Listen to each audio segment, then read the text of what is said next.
All right, so you guys have been in class for about a week. You've learned a little bit about the tools. You've learned a little bit about the products. And I told you and I promised you that I'd come talk to you about the things I come and talk to the new classes about each time. And this is my favorite time. This is my favorite thing to do of all the things I do, of being a business owner and making money and doing all the things I do, that really sharing my passion about what I do with people who are just getting set to start doing what I do is really fun for me. I view it as a huge responsibility to take what I've done and to transfer that passion to other people. One of the things you probably learned in class, if you didn't know it before, did you guys talk about the odds of death at all? You guys know what the odds of death are? They're 1 out of 1, in case you're curious. Yeah. So the odds of death are 100%. So we're all going to die. And when we die, including me, but you're going to die, so am I. When I die, I want to make sure there's other people that can carry on and that I've left some proteges. That I want to be a mentor. I want to leave some people that believe in life insurance like I do. And the product is truly, it's unlike any other. And it always amazes me how many people I meet in the life insurance industry that you'd never know what they do if you ask them. They don't talk about the fact that they sell life insurance. They say, well, I'm in the financial services business, I'm a financial planner, I'm an investment planner, I'm an estate planner, I'm a retirement planner, long-term care planner, blah, blah, blah, blah, blah. Nothing, nowhere on their card does it say the word life insurance. Nowhere do they tell you that they sell life insurance. And I had an interesting story back that kind of woke me up to this. Years ago, I did some, because I'm an attorney, doing some estate planning for a friend of mine's dad. So let's sit down and do some estate planning. He's worth a lot of money, and he should probably, and in my mind, I wanted to sell some life insurance, but I didn't want to let him know that's what I did because I was afraid that if I told him I sold life insurance, they wouldn't want to sit down with me. So we talked about it for 3 hours, and him and his brother and his dad and the whole thing. And a year later, I ran into him, and nothing ever happened. A year later, I ran into his brother. I said, whatever happened with your dad? I mean, you know, he says, well, we just bought some life insurance to cover the cost of the estate taxes. I'm like, why didn't you call me? He said, well, I didn't know you sold life insurance. Please try to answer on the issue. It was definitely a wake-up call for me. It really was. It was one of those situations where I said, okay, that's it. I'm changing what I do. When people ask me what I do, and I'm on an airplane, I could say a lot of things. I could say, well, I'm a business owner. I've got 200 employees. I run a privately held business. I'm a big shot, blah, blah, blah. But what do I tell them? I say real simply, I sell life insurance. That's what I say. I'm proud of it. I love it. There's a certain, because I understand how important the product is. I mean, there is no other product that does what it does. This product has no substitute at all. Other financial products do have a substitute. Certificates of deposit, I talk about all the time. Money market funds, IBM stock, doesn't matter. All financial products, beside life insurance, have substitutes. If your favorite financial product, every time you make a little money, you buy a little more IBM stock. Maybe that's what your dad does, or grandfather, whatever. He just loves IBM, or he loves ExxonMobil, or whatever. Let's say IBM doesn't exist tomorrow.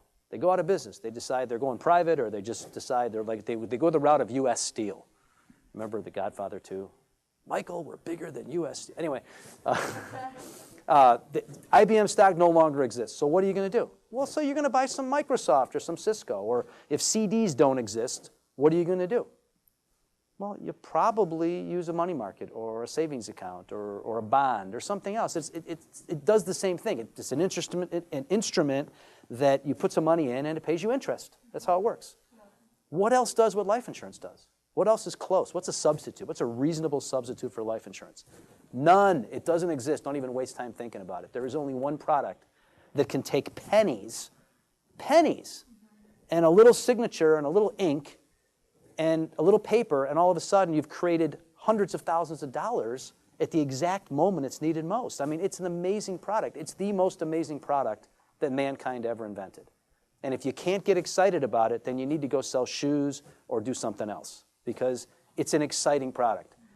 People, you know, when I first hit them with this sometimes, they get oh, this guy's crazy. I mean, life insurance. I mean, life insurance? You're really that excited about life insurance? I mean, really? Can you really get excited about life insurance? And I say, yes, I do. And I give them my classic example that I talk about. I don't know if I told you guys this the other day when I met you, but we don't need tires for our car very often. Once every 4 or 5 years, our car needs tires, right? We don't do it, but we're not experts on tires. Who's an expert on tires unless you're a tire guy, right? So you pull up to the tire place, you get an oil change, and the oil change guy, you probably should get your tires checked. All right, I'll go to the tire store. So you pull up to the tire store, and these tire stores all look the same. They all have glass from the ceiling to the floor, right? That's how they are. So they can put their little sale flyers in the window, hang tires in the window, hang wheels in the window, whatever. So you pull up, and it's a Tuesday morning at 10. There's nobody there. You pull up, and you got your 2007 Buick LeSabre, okay? You pull up, and you walk in there, and the guy behind the counter says, yeah, can I help you? And you say, well, yeah. What do you do here? You sell tires, right? Yeah. Well, I need tires. Okay. What kind of car do you have? Well, you got a lot of glass there. Why don't you just look out the window? You see what kind of car I have. What's all the glass for, right? And so he looks out the window. He says, well, it looks like a Buick. Well, what model? You don't know what model? You're in the car, but you're in the car-related business. If I were in that business, I would know what car that is, but he doesn't know. And he says, what do you got? Well, it's a 2006 LeSabre. Okay, so he looks in the book and he figures out, okay, it's a HR 7815, whatever the heck it is, VR rated, whatever. And he says, well, there's 4 tires that fit your car that we have. We've got the Michelins, those are $230 installed. We've got the Bridgestones, those are $205. We've got the Yokohamas are $175, and we've got the Coopers are $135. And so you're like, well, what's the difference between them? I mean, I want a good deal. I don't want to necessarily buy the cheapest one because I don't want it to blow up the minute I leave here. But I don't want to spend the most unless I'm actually getting what's the difference in value between these 4 steps? He's like, well, the Michelins are $230 and the Bridgestones are $205, and he's not giving you much help, right? You have no idea. He doesn't know. He's making $8 an hour. It just is, he's doing the best he can, but he doesn't care. He has no passion. It's just a job for him. So you kind of leave. You go down the street to the next tire store. The next tire store looks exactly the same. I mean, it's got the glass from floor to ceiling. It's the same thing. But you pull in there, and there's no one there either, and the guy behind the counter walks up, and he says, hey, how you doing? You got a 2006 LeSabre. My sister's got the same exact car. She loves the car. In fact, she just put tires on it. How do you like it? Yeah, I like it, but I think I need, yeah, obviously you need tires because this car's 5 years old or 6 years old. It probably looks like those are the original tires. Let me tell you a little bit about our company before we talk about tires, okay? This company, this location, we've been at this location for 85 years. My grandfather started the company. And then my father took it over, and now my brother and I, we run the company. And we've been at this location. It used to be just called the Miller Brothers Tire Company, but now we bought into this franchise called Tires R Us, and you see these, but that's just a branding thing. We've been in this location this whole time. And on the weekends, what we do, just so you know, either me or my brother is always here. But when one of us is not here, the other one is up in Michigan, and what we do is we race cars on the weekends. Our family, we live, eat, breathe, sleep, and shit rubber, okay? This is what we do, okay? We love rubber. We eat rubber for breakfast. We eat rubber for lunch. And, when your car, this is a full-size car. It looks like you got a child seat back there. You got some kids. Tires are pretty important, okay? And what's really important in this climate, as you're driving it in Chicago, is that we've got snow, we've got rain, we've got sleet, we've got hot weather, cold weather. You want a tire that's great in all seasons. You don't want to have to pull them off in the winter and put winter tires on. You want a tire that works for everything. And so I don't necessarily recommend the most expensive tire, but there's a tire that's $190 that it's got a new computerized tread pattern that actually channels water away from the center, so when you're going fast on water, you won't hydroplane and you won't find yourself slipping and sliding in and rear-ending somebody and maybe killing yourself.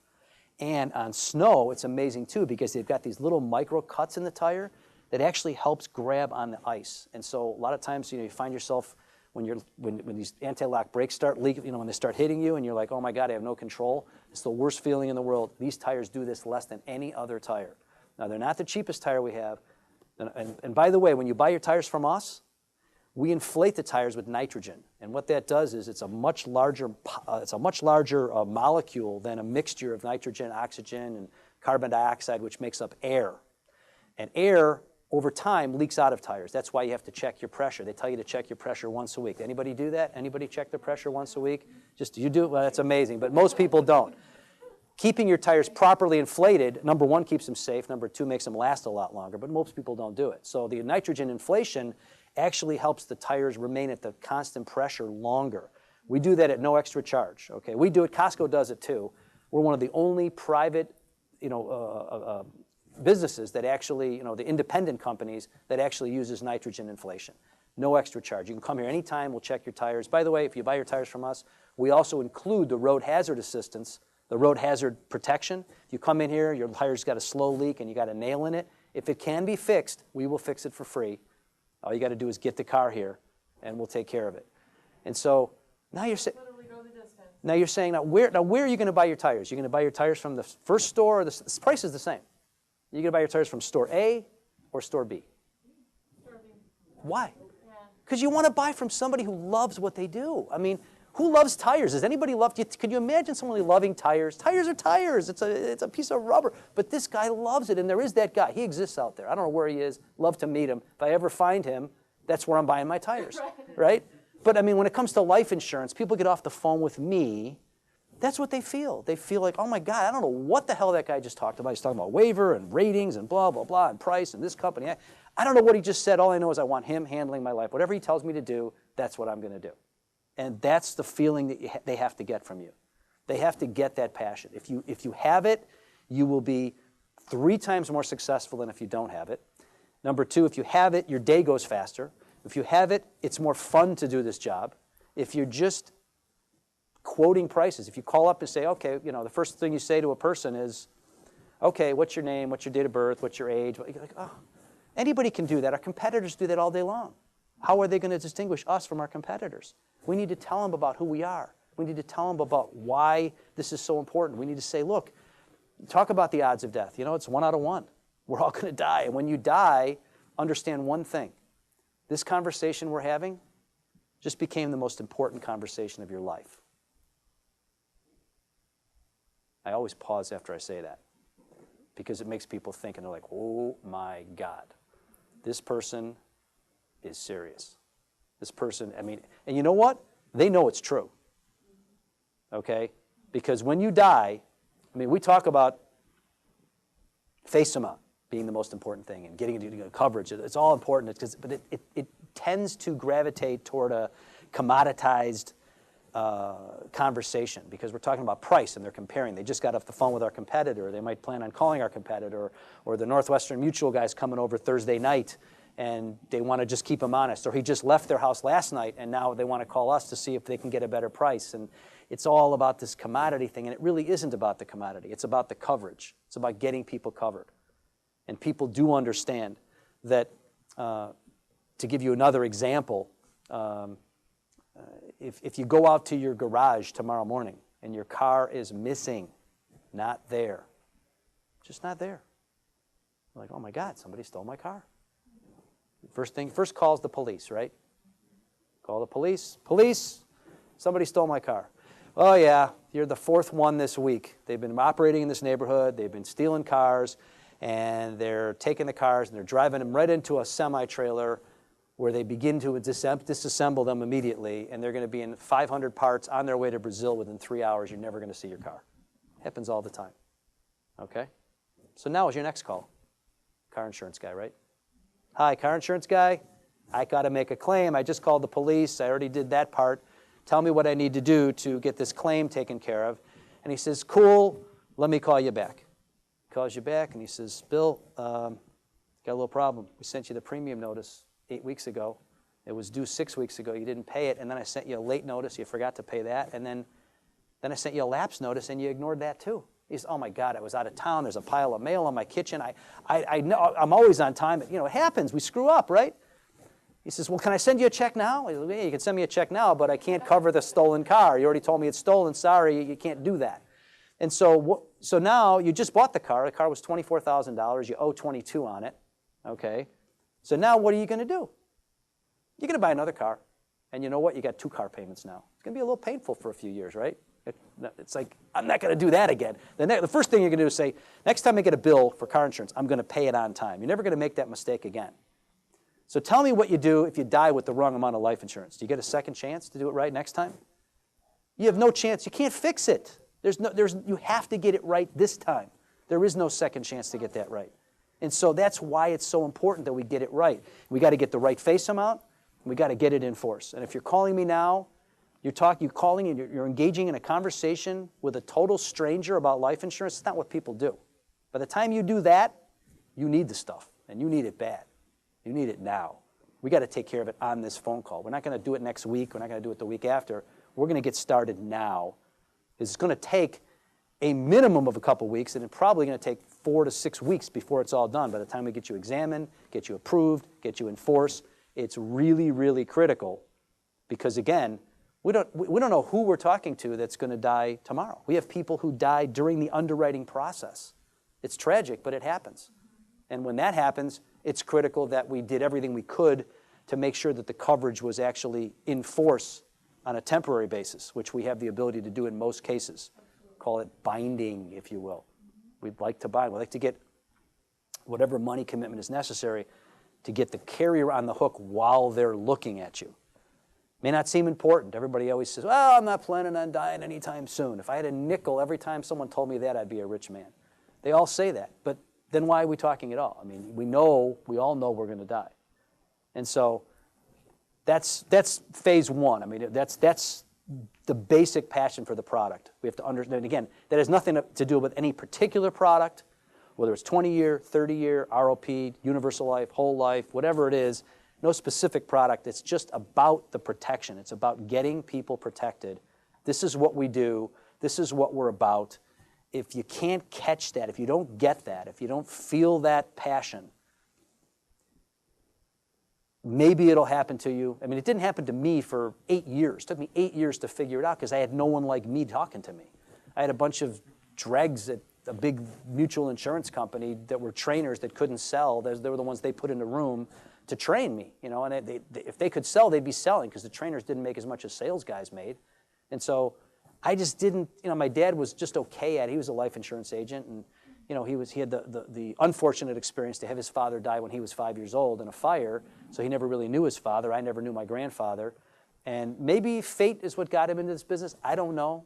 I know that growing up in a family, growing up in a house where the breadwinner was a life insurance agent, taught me some things. It didn't make me want to be a life insurance agent, I can tell you that. I had no, you know, certainly you don't go to a kindergarten classroom and ask, okay, what do you want to be when you grow up? You ask the kids, I want to be a fireman, I want to be a policeman, I want to be a doctor, I want to be a lawyer. Nobody says, I want to be a life insurance agent. There's nobody. I mean, there aren't enough life insurance agents. The number of life insurance agents in our country right now is less than half of what it was when I started per capita. So you might say, well, that's good for us, right? I mean, all doors lead to fewer agents. It might be good, but the fact is it's not good. It's terrible for the country. We have do not call legislation, no more cold calling. People the story's not being told. There aren't enough people out there telling the story. And so life insurance ownership is at its lowest level since LIMRA has been measuring it, which is really tragic. People don't have as much life insurance as they had 30 years ago. It's amazing, but they don't. Despite the fact that life insurance costs about 1/4 as much as it did 30 years ago for the pure protection part, for term insurance. It's unbelievable. In 1994, not 30 years ago, we're like 16, 17 years ago, in 1994, a 40-year-old male, for the first time in history, could buy a 20-year level term for under $1,000 with $995. One carrier snuck under $1,000. $500,000, 20-year level term. I was like, oh my God. I was just under 40 at the time. I thought, wow, this is well, maybe I was 35. But anyway, I bought several million. I thought, my God, it's never going to be this cheap again. This is amazing. I mean, $995, buy it before it goes back up, right? Today, $360 for the same thing. And we're not talking $1895, okay? We're talking 1994. I mean, it's 60% less today than it was then. So it's very, very inexpensive. If anything, people should have more of it than they used to have, but yet they have less. And that's because nobody's telling the story. So we've got a job to do. We've got to be missionaries about this. We've got to make sure people get covered.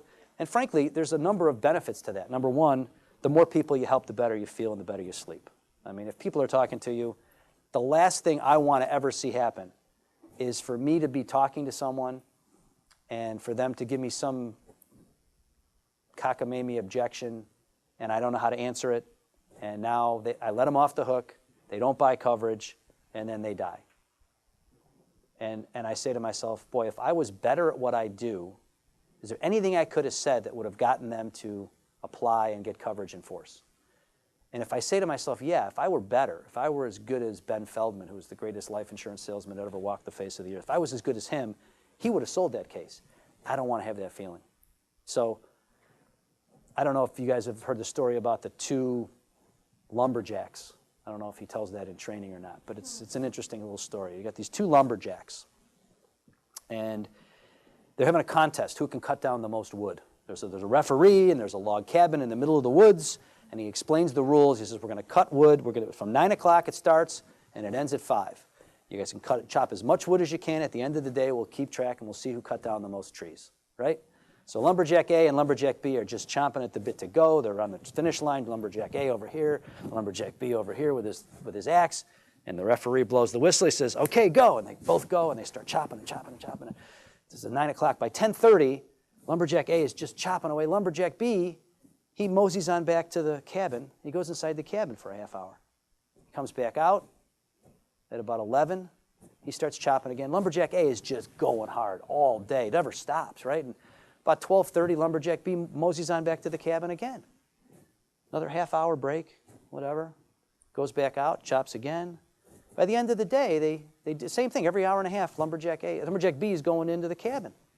Lumberjack A never takes a break. He's just chopping nonstop. He's sweating, dripping bullets. I mean, at the end of the day, the guy blows the whistle, and they add up the wood. And it turns out that Lumberjack B ends up cutting down more wood than Lumberjack A.